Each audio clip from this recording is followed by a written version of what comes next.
In the situation in our Muslim countries, we do celebrate the New Year's Eve like the Christian world. But this year there is a little dilemma there. We also do celebrate the first day of Ramadan. But this year we celebrate? People celebrate to have their own preparation. Either they get ready by having special baths and special foods. And in the Muslim world? Yes. And that's news to me.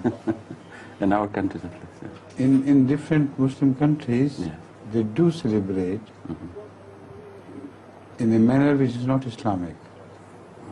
It's nothing to do with Islam. Yes. And they celebrate the New Year in a manner which does not omen well for them, because they take interest in wasteful things, and they do not propose anything for the betterment of the world of Islam.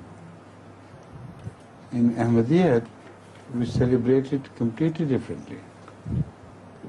We get up after the midnight, get up till late midnight, and begin our New Year always with nawafil and prayers for the whole world of Islam and for the entire world, the rest of Islam as well, so that God shows mercy on the mankind as such, and particularly on the Muslims. So this is how we celebrate.